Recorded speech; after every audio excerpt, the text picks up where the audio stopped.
Pemirsa, tabir surya atau biasa disebut dengan sunscreen menjadi produk perawatan kulit wajah yang bersifat melindungi. Tentu pemakaian ini wajib dilakukan oleh masyarakat, baik itu perempuan maupun laki-laki. Untuk mengetahui lebih jelas terkait penggunaan sunscreen dan bahaya produk palsu perawatan kulit, sudah bergabung bersama kami Dr. Sandra Widati di studio. Selamat pagi, Dr. Sandra. Selamat pagi. Dr. Sandra, ini kan kita kalau beli sunscreen ini ada tulisannya SPF ya, 30, 50, 70. Sebenarnya SPF itu apa sih, Dok? Ya, SPF itu adalah suatu kadar di mana di situ menunjukkan berapa banyak proteksi yang dilakukan oleh produk tersebut kepada kita dalam hal melindungi dari sinar matahari begitu. Jadi itu memang hal yang sangat penting. Jadi sebenarnya kita lebih baik pakai yang lebih besar angkanya, Dok. Apa itu berpengaruh nggak sih kepada kulit? Ya. Sebetulnya memang Perhimpunan Dokter Spesialis Kulit Indonesia khusus untuk di Indonesia menyarankan kita menggunakan tabir surya. Itu adalah SPF-nya adalah 30. Ini sama dengan FDA juga, mereka menyarankan sekitar 30. Jadi sebetulnya tergantung kepada berapa lama kita akan terpajan matahari. Tentu saja lebih tinggi adalah lebih baik, tapi tentu saja ada plus minusnya selalu. Oke. Nah, Dr. Sandra, ini juga sudah ada pertanyaan dari para pemirsa Selamat Pagi Indonesia ya mengenai tabir surya ini. Kita akan lihat bersama bagaimana pertanyaan dari mereka. Baik. Halo, selamat pagi dok. Saya Feby, izin bertanya ya dok. Dok, apakah pemilihan sunscreen yang tepat harus sesuai dengan kondisi kulit? Karena sejauh ini saya sudah rutin memakai sunscreen, namun kondisi wajah saya, noda hitam di wajah saya belum memudar. Padahal yang saya baca adalah penggunaan sunscreen yang sangat rutin dapat mengurangi noda hitam pada wajah. Lalu pada pertanyaan kedua, apa sih arti dan perbedaan dari SPF 25, 30, dan 50? Terima kasih ya dok.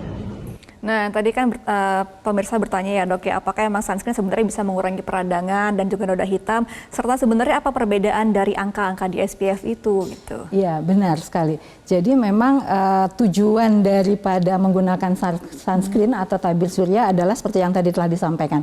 Antara lain mencegah terjadinya bercak-bercak hitam. Namun memang bercak-bercak hitam tersebut bukan hanya disebabkan oleh sinar matahari. Jadi bercak-bercak hitam juga bisa karena yang lain. Sehingga memang seringkali sudah menggunakan tabir surya tapi masih tetap muncul bercak hitam. Selain itu juga bagaimana cara kita menggunakan tabir surya sangat penting.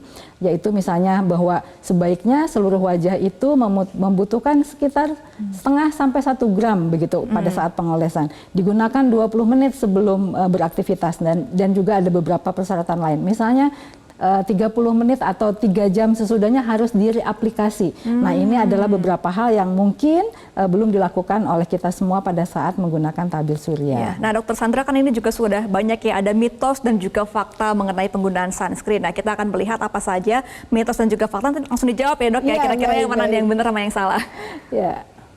Atau yang pertama, mitos atau fakta ini adalah tak perlu gunakan tabir surya di dalam ruangan. Nah, salah. Oh gitu, kenapa tuh dok? Karena kan kalau kita berada di samping jendela dan jendelanya kemudian terkena matahari, maka itu tetap akan ada iradiasi kepada kita. Jadi sebaiknya di dalam ruangan pun menggunakan tabir surya. Jadi beraktivitas pun dalam ruangan tetap harus menggunakan tabir surya sebaiknya ya? Benar. Oke, kita coba akan melihat ya, mitos dan fakta yang kedua ada apa?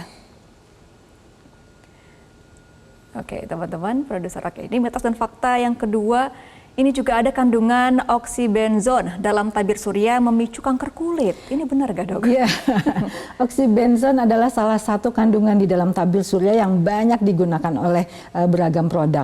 Dia mempunyai efek yang spektrum luas, artinya dia bisa melindungi terhadap UVA dan UVB. Jadi manfaatnya sangat baik. Kemudian juga memiliki fotostabil, jadi dia stabil di dalam produk tersebut. Memang ada laporan anekdotal kita katakan, jadi ada 1-2 laporan mengenai kemungkinan bukan memicu kanker kulit, namun dia adalah hal yang kita gunakan terus-menerus sepanjang waktu. Nah, ini yang perlu diperdebatkan. Nah, tapi secara umum fungsinya sebagai tabir surya adalah memiliki spektrum luas yang baik dan banyak digunakan. Justru sebenarnya memicu kanker harusnya sinar UV ya lebih besar ya daripada oksybenzone ya. Oke, kita akan melihat mitos dan juga fakta yang ketiga. Ini juga banyak sekali ya masyarakat yang suka salah kaprah nih dengan sunscreen dan juga mitos yang ini. Tabir surya tinggi SPF-nya lebih baik. Ini benar gak dok?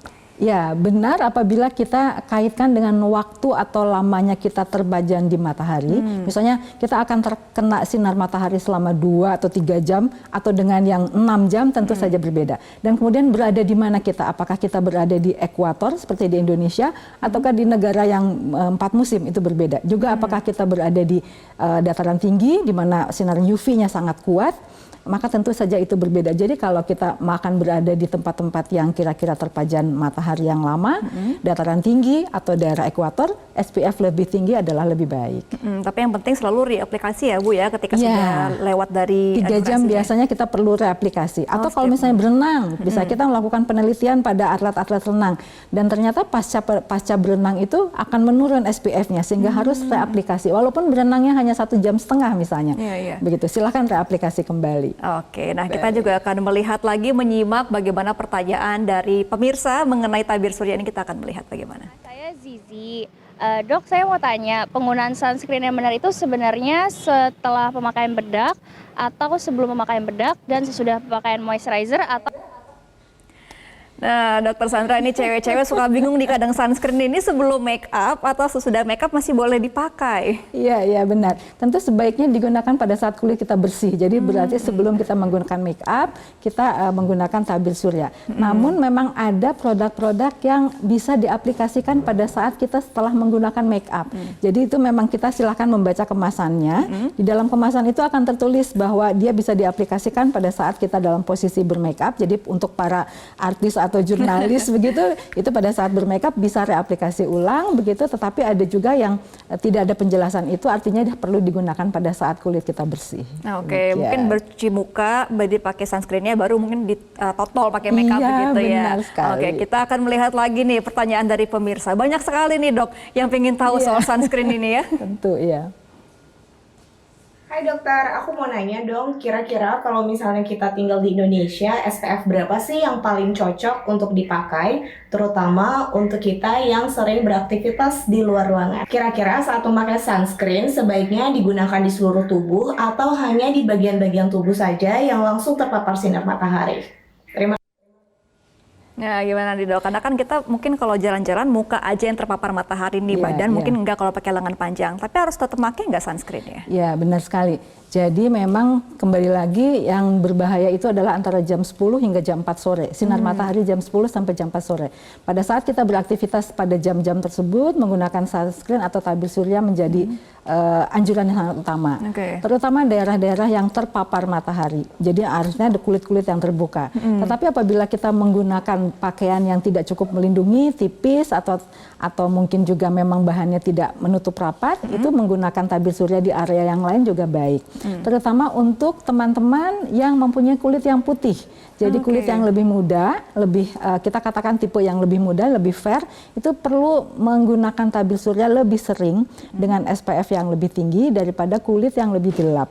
Karena kulit yang lebih gelap itu mempunyai pelindung internal yang lebih banyak. Iya. Nah ini ada pertanyaan juga nih Bu yang sering ditanyakan. Ini Valentinus Resa sepertinya sama bertanya banyak, karena kan banyak laki-laki ini yang berpikir bahwa laki-laki nggak perlu pakai sunscreen. Nah, Resa juga tadi bilang Bu, kalau dia nggak pakai sunscreen hari ini. Coba mau ditanya nggak Resa? Iya, ini bukan settingan ya, tapi kebetulan sekali saya bawa sunscreen Bu. Jadi ini SPF 50 ini sebenarnya cocok tidak Bu untuk pria, apalagi buat pengendara motor ya, yang sehari-hari harus berada di luar ruangan begitu. Bagaimana nih Dokter Sandra? Dan juga penggunaan spray Bu, ini kan inovasi baru ya sebenarnya penggunaan spray ini ya. Kira-kira baik nggak untuk kulit? Iya, saya rasa bisa digunakan sesuai dengan jenis kulit. Biasanya orang-orang yang berminyak itu menggunakan spray nyaman karena tidak terlalu menambah minyaknya. Pada pria yang tidak ingin nampak berdandan juga menggunakan tabir surya bentuk spray sangat cocok. Jadi SPF 50 pada orang-orang yang mengendarai motor itu bisa diaplikasikan. Jangan lupa tapi reaplikasi kembali pada saat nanti akan berjalan-jalan lagi karena itu memang perlu karena nanti keringat dan juga yang lainnya akan menghapus. Jadi ini tinggal di spray aja ya. Oke, coba Benar. diperagain dulu. Benar Nanti nggak? kalau di tangan- Jaraknya kira-kira seberapa Bu kalau Karena dari saya biasanya muka? pakai sunscreen itu cuma untuk ke pantai begitu. Oh, Dok. iya, iya. Tapi kalau di tangan aja gini bisa dok ya? Bisa, Oh, silakan, oke. silakan. Oke, begini aja ya dok ya. Ya. Dan kalau bisa Antara- dia mengcover seluruh area ya, Seluruh jangan area hanya ya. pada titik-titik Oke. tertentu, dia mengcover seluruh area. Leher juga, ya, nanti berbeda antara wajah dengan leher. Wajah juga ya? Belang nanti ya. Iya. Coba silakan Reza. Tidak apa-apa. Ya, silakan. Iya, jadi setelah make up ini bisa ya? Nah, iya, jadi Oke. ada produk-produk yang memang bisa digunakan setelah kita bermake up, itu juga antara lain seperti ini. Oh, Oke, oke. tapi Baik. kalau untuk base ini masih boleh nggak Bu? Atau Masih tetap boleh. harus oh jadi nggak perlu Boleh. pakai yang lotion atau serum ya? Pakai ini juga boleh ya? Boleh tentu Jadi saja. pria Oke. juga wajib ini yang sering berada di luar ruangan, Iya. wajib pakai sunscreen ya demi kesehatan kulit seperti itu Iya, ya jadi dok. memang Ya. sunscreen ini nggak ada gendernya ya Bu ya, perempuan laki-laki Iya. wajib pakai Nah, sunscreen. iya, dan juga dari anak sampai dengan orang tua jangan lupa, karena selain untuk tampilan estetik, dia juga mencegah tadi dikatakan kanker kulit. Dan kalau yang memiliki penyakit misalnya teman-teman yang dengan lupus misalnya begitu, itu kita selalu menganjurkan silahkan menggunakan sunscreen atau tabir surya, Iya. karena Oke, itu untuk baik. mencegah perburukan. Jadi Oke. dari usia, apalagi kalau misalnya bayi mau berenang, pakai dong tabir surya. Baik, begitu. laki-laki, perempuan, anak kecil hingga dewasa Dan ya orang harus tua. menggunakan Iya. orang tua. Efeknya Baik. ternyata langsung terasa ya, kelilipan. Oke, baik, terima kasih Oke. sekali Dokter Sandra Widati sudah berbagi bersama kami. Selamat kembali beraktivitas kembali Dokter Sandra. Baik, Iya. terima kasih semuanya. Terima kasih dok. Jelajahi cara baru mendapatkan informasi. Download Metro TV Extend sekarang.